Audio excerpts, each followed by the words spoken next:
Hey everyone, welcome to Top 5 or Top 10 depending on the situation. This is a series I've been wanting to do for a very long time already. A while back I looked through some of my videos and I realized that I never actually did real Top 5 or Top 10 videos when it comes to video games. My favorite system, and I really wanted to start doing that. And since Super Mario Odyssey just got released, I figured it's a great way to start to talk about my favorite Super Mario games. Now there's always a little bit of rules and excuses, so I want to start off by saying, as always, this is my list. These are my favorite Mario games. If you are wondering why your favorite Mario game if you are wondering why your favorite Mario game isn't on my list, it's because it's my list. And your favorite Mario game is not gonna be on there. Second, this list will not contain any of the sports games or RPG games. We're talking about the mainline Mario games. Anything that's a 3D platformer or a 2D platformer. Now I want to start off, before we hit the intro, by saying my number one would have been, without a doubt, without a question, it has the best graphical style, the best music, the best gameplay, the greatest atmosphere. It has everything I want and it can never be beat. But I did a poll recently on Twitter and a lot of people do not consider this part of the actual Mario franchise, so we're not going to count it in this top 5. So just remember, if you count this game, it would be number 1 and everything simply moves over one spot, and that would be Super Mario World 2 Yoshi's Island.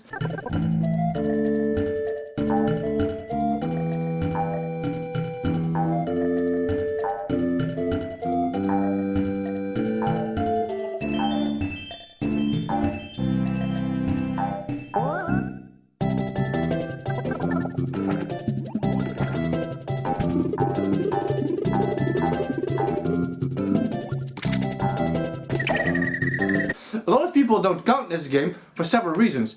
Mario isn't the main character, the art style is different, which I think is ludicrous considering almost every Mario game has a different art style, but whatever. The gameplay element is different, I don't understand that argument at all. And it started the Yoshi franchise spin-off, which is stupid because if something in a main franchise starts a spin-off, you cannot count this towards a spin-off, but whatever. A lot of people do not count this, so to keep it more interesting, because else it's obvious that this will be my all-time favorite Super Mario game, we're not going to count this one. So what do we count?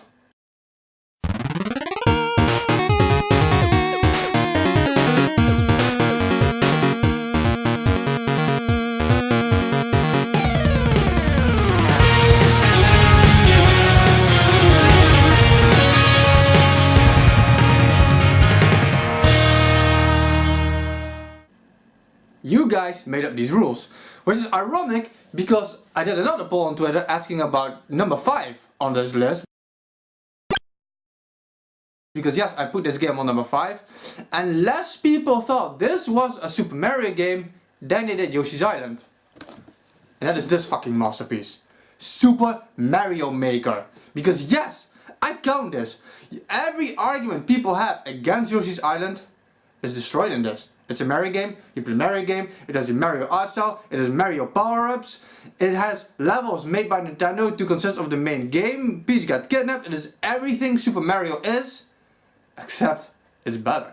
You can create any level you want. I absolutely love it how some of the user created levels in this game are better than some levels in other Mario games. I cannot not have this game.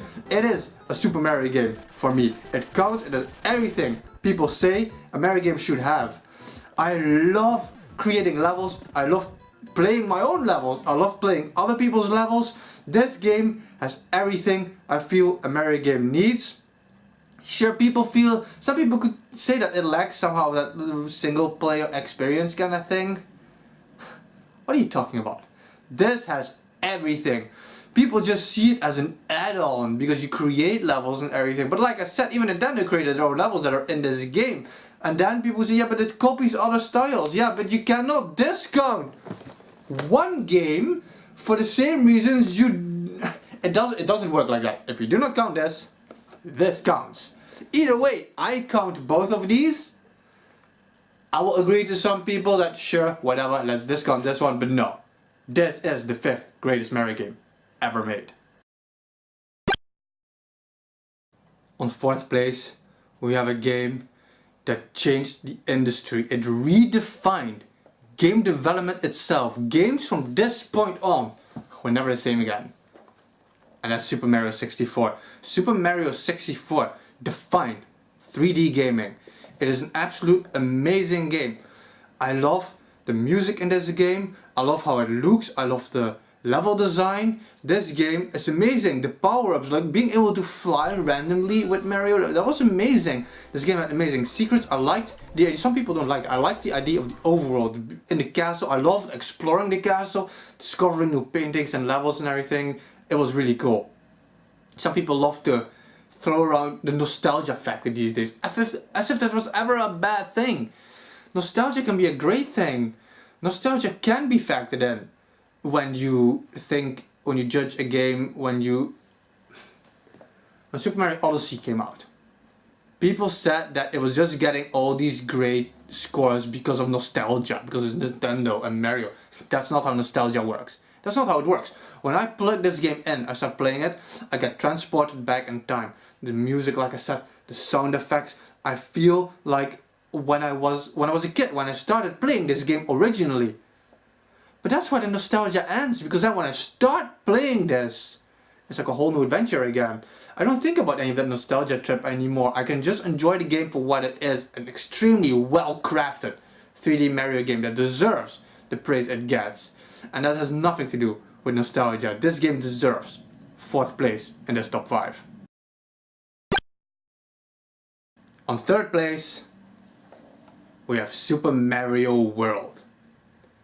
I love this game. Hey, come on, it's 3rd place, of course. I love the atmosphere this game has, the level design, the mechanics, the cape, all the power-ups are really cool. I like the running up the walls. The secrets are so amazing in this game. There's so many keys hidden, extra pathways. When I was young, when this game came out, I had a friend, a great friend, one of my best friends. We don't talk a lot anymore these days. Mainly because I moved several times in my life. We spent an entire weekend vacation. I don't remember exactly how much time. It's been like 20 years. We 100%ed this game. We discovered every secret, every key. We had every little power switch. We discovered the Yoshi Island. We got all the stars and everything. Like, this was an amazing game. The music in this game is God among the Mario franchise. The cave themes, the overworld themes. This game is, well, a lot of people consider this one of the best Mario games. And for good reason. It is that good. The 2-player mode was amazing. I love the Koopa Links, the boss battles, the sound effects, the ghost houses. This game was amazing. The overworld, I just love like moving with a character in the overworld from square to square. I can't say more about it. I love this game. I love the art style, the design, and like I said, I mentioned this a lot because everything counts, especially when you come to a top 3 of greatest. Everything counts. I love the little sound effects when you open a door, when you grab a coin, when you get a star, when you shoot with a fire flower, everything. And then you take into account like Yoshi and the mechanics. Like, I think one of the main reasons I really like this game so much is because of the secrets. Some of the secrets in this game are absurd. Who thinks of shit like that? Obviously, Super Mario World is gonna be 3rd place.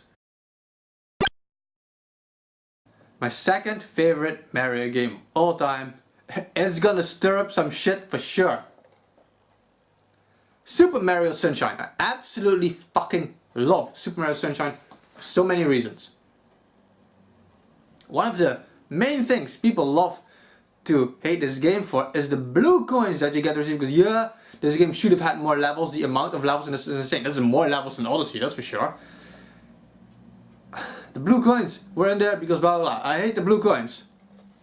Breath of the Wild comes out. Yeah! Awesome! Gathering Korok seeds is so much fun. 900, 600 of fucking Korok seeds in the world.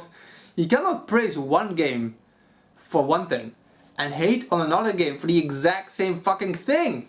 The only difference between Breath of the Wild's Korok Seeds and the blue coins in Mario Sunshine is that it's fun getting blue coins. It is fun traveling through the levels because of the absolutely perfect gameplay. One thing I like about Odyssey, a lot of people like about Odyssey, is Cappy. Cappy makes you very agile. Cappy allows you to perform some ridiculously absurd pro moves. And people love this. That's one of the reasons I always praised Super Mario Sunshine. Because FLUDD made Mario the most agile, acrobatic Mario ever. Being able to somersault, super speed, rocket boost, wall jump, float around. I loved how diverse the movements of Mario were in this game. People started hating on Mario because it was always the same thing, and then Nintendo did something different, and then now people are hating on the fact that they did something different. It is absurd. You cannot work like that. You cannot have such arguments. I love the vacation aspect. This game came out, I think when I finished high school, summer period and everything, and I like the cleanup mechanic. I like cleaning up dirt, like even with the water, cleaning everything up, that's good. The enemy design, yeah, Piantas are weird, sure. But every Mario game has really annoying design characters. I like the level design in this. The level design in this is one of the most perfect level design ever. I like the docks and the theme park, and people say like there's not a lot of variety because there's a lot of beach this and beach that and everything. You play Mario Odyssey, then you play the same for the same shit. It has a beach, it has like a standard level, it is standard Mario shit. There's lava in here. You got like the docks and everything. The docks require such perfect gameplay skills, it is insane. I just love this game. Like I said, for everything, for the FLUDD and the mechanics, and the main thing I love so much about this game is the general atmosphere it had. This tropical atmosphere that they managed to keep intact through the entire game, even though they managed to have such a variety of levels in the gameplay. I just love Sunshine to death. It's an amazing game, and people who hate on Sunshine are blinded by whatever fucking factor it is that blinds them. If you get stuck on just, for example, the blue coins, that's stupid. It's absolutely stupid to just hate on it for that. Because if you hate Sunshine for the blue coins, what the fuck are you doing praising Breath of the Wild for, you fucking assholes? But RetroDeath, you're on your #1 game. You haven't used Super Mario Bros. 3. You haven't used Mario Galaxy 2. And you haven't used Mario Galaxy 1. Super Mario Galaxy 1 is without a doubt the greatest Super Mario game ever made. Everything I praised all the other games for, Mario Maker, Sunshine, World, 64, is in this game. Okay, minus the level creation of Mario Maker, but whatever. This game has perfect, flawless level design. Absolutely love the space theme. The space theme is so relaxing. It creates this overall atmosphere throughout the game that just cannot be beaten by any Mario. The music, the way the sound design was based around the space theme is absolutely incredible. It is spot on. I love the gameplay mechanic, the several power-ups, the diversity in the worlds, and I absolutely love it. That's one of the reasons probably I like it most. The spherical aspect of the world, that you had a sphere you walk around on, and the amounts of times this was used and done well during boss fights, during some of the levels. Amazing! One of the reasons I choose Galaxy 1 over Galaxy 2 is very simple. I don't like Galaxy 2 for 2 reasons. I like it. It is still really good. It is still a very fucking good game. But I prefer this over that for 2 reasons. 1, level design. This game has a far superior level design. And number 2, overworld. I hated it that Super Mario Galaxy 2, you had a map, you move to the map, that is it. It didn't have the same story. The story, I really like the melancholy. So for some of the reasons I prefer Majora's Mask as my favorite Zelda. I like this. I like the melancholic atmosphere this game has. The story surrounding Rosalina. The fact that you chose a different princess, just like how Majora's Mask chose a different villain. I like the fact that they shook things up a bit. You add to that the story of Rosalina, how you slowly discover throughout the game. You walk over this deserted, dead space station and you revive it through the course of your adventure in space. All these levels, the level design, the sound effect, the music design, this is without a doubt the most fucking perfect Mario game ever made. I love this game to death, and like I said, Galaxy 2 doesn't even come fucking close. So, I want to talk about Odyssey a bit. Why isn't Odyssey on this list? People herald this as the second fucking coming of Christ. It's the greatest Mario game ever made. It is amazing. It is an amazing Mario game, Odyssey. I have so much fun playing it. It's so much fun. I can't stop thinking about it. I go to work. I want to play it. It's a very calm period right now. I work in a hotel. It's very calm. I can take my Switch with me to work. But somehow Super Mario Odyssey is one of the rare games that just don't look too good in handheld mode. They get very pixelated and blurry. I don't like it. So I wait for it till I come home and I play this. I play this game to death. I still can't see how many hours I played for it because the Switch only shows it after 10 days. Why the fuck this is done? And that doesn't even show minutes. I fucking hate that. But Super Mario Odyssey is great. I love playing it. I love the capping mechanic, the fact that the power-ups are put into the enemies. There's so many enemies that are fun to use, like the cheeps and the weird little birds and everything. It changes everything. The music is really fucking good. The Wood Kingdom is one of my favorite Mario themes ever. I absolutely love it. And the music only gets better. I love the level design. It's very weird and everything. So why isn't it on this list? One thing I absolutely love about this game is how it all feels connected. There's a story going on about the wedding that is kept throughout the entire game. It's not like, for example, 64 where you go to a level, you go to a different painting, different level. It doesn't feel as connected as this does. I love the wedding aspect. Like, you go to a planet for a reason because Bowser needs this here, he needs this there. Everything is connected, everything makes sense, and it all accumulates in this massive fucking event that is connected to the whole story. There's no Mario game that has a connected story like this, I feel, apart from Galaxy 1. I love that. So much praise. Terminator Juice, he made his Juices Loose. No, Homelo. He did his Juice's Opinions a couple of days ago and he said exactly word for word the same thing that I feel about this game, why I cannot praise it as much, why I cannot put it high, and that is replay value. This game suffers tremendously in the replay value department. Why? Like I said, Super Mario 64 has challenges. Every star is a challenge. It gets separated into the level. It's no thing. Super Mario Odyssey overall is an easy game.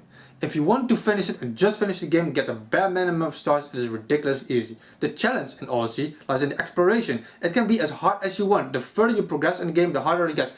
Don't hate this game because it's easy. And you know why that's a stupid argument? Super Mario Bros. 1. Every fucking person alive by now should be able to get World 8 in like less than 2 minutes. 2 minutes maybe you get a World 8. It's an easy game. You run, you jump over shit. It's fucking easy. Mario game has never been that hard. And then level 8 gets balls to the wall fucking hard. Odyssey gets harder the further you progress. Near the end it has some really hard stuff. But the hardest thing about it is in the exploration, is in getting it 100%. Doing that is amazing. I love getting all the stars. I love trying to 100% this game. But once I've done that, and I want to replay this game, the challenge is even less because half the exploration is gone. Because you know what the problem is in this game? The problem is that you walk in a field, there's a star in the bush, there's a star behind the wall, there's a star on the roof, you ground pound, there's a star. I keep saying stars, this is for the moons. There's a moon over there, there's a moon over here, you walk to the moon, you see a moon in the distance, you go there. Gathering the main moons you need to finish this game, it is not hard at all. And it is boring, it is almost boring. It's boring to the point where if I want to replay this game in several years, it's gonna feel like a walking simulator because the main thing is gone. The new Donk Flash is gone. The finale of the game is gone. Now I can still, I don't know how many hours, fuck you Nintendo, I still don't know how many hours I have, I can easily double that still. The after game is fucking ridiculous. There won't be any spoilers, but you basically still get new kingdoms, new challenges. Old kingdoms get new challenges, old kingdoms get new life. The post game is one of the greatest post games I've ever seen. But like I said, once I finish my main playthrough, it's not gonna have the same effect. I'm gonna keep some memories of this, like the whole marriage scenario that was in this game. Some of the challenges are pretty cool. I like some of the mechanics. I like being able to dress up Mario and everything. It is cool. Some of the levels, like the Wood Kingdom, I will never forget those, and I love playing those. But what's the point in replaying that after a while? Because the fact that some of the levels are so big, like the Sand Kingdom, it is so big. I'm walking for an hour towards a star. Moon, damn it. I'm walking for another hour towards another moon. I see a moon over there, like I said, behind the bush, behind the wall. The challenge overall is not that hard. Now don't get me wrong. this is without a doubt a definite contender for Game of the Year. It is obvious it is a contender for Game of the Year. It is an amazing experience from beginning to end. But just like some people like to factor in nostalgia, I have to factor in, what would I call it, foresight, I guess, that in the future, all of these games that were in my list had something very specific to them where I can replay them over and over and over again. If it is the level designing in Mario Maker, the atmosphere of Yoshi's Island, for example, or Galaxy if you count those, or the story of Galaxy, the gameplay of Sunshine, the secrets and world, everything has something for it. But this game, in the end, years from now, if I want to replay it, the main thing it will be, and that it will feel like to me, is a walking simulator. Apart from that, like I said, the main playthrough is amazing and most people will focus on the main playthrough. So if people choose this as the Game of the Year, it makes sense. Not everybody like me likes to replay their games over and over again. Like I like to go back to all my games. I love replaying games that I love. And it cannot go on the list for that. But it's an obvious contender for Game of the Year. Even for me, it is still an obvious contender for Game of the Year because it is just that good. But in the overall list, it can't get that far for me. I love playing it, I'm super addicted to it, I can't wait to see how many hours of my life I wasted in this game already. And like I said, there's still double amount, I finished the game already. There's still so much to do, it is insane and it is fun and it is well crafted. This shit, some of the stuff is groundbreaking in this game that I've never seen before in a game. When you, in the Cascade King, you can do this for example, you jump against the wall and you fall down. And when you fall in the water, like Mario, he falls like, and he floats in the water. Before he doesn't just fall and instantly swim. Some of the programming is amazing. How Mario looks at everything, how he interacts with stuff, how lively the world is. I love how alive the world feels, especially post game. It is amazing to play through, and I won't put this down for a really long time still. Like I said, it's in the replay value. There is just no replay value for me in that game. So that was my list. But now you must be like, holy fucking shit, RetroDeath, what the fuck are you doing? I almost had Super Mario Bros. 2 in this, by the way. The Super Mario Maker spot was so hard to choose from. And you're like, where the fuck is Super Mario Bros. 3? Where is Super Mario Bros. 3? And then all of a sudden, it hits you. What?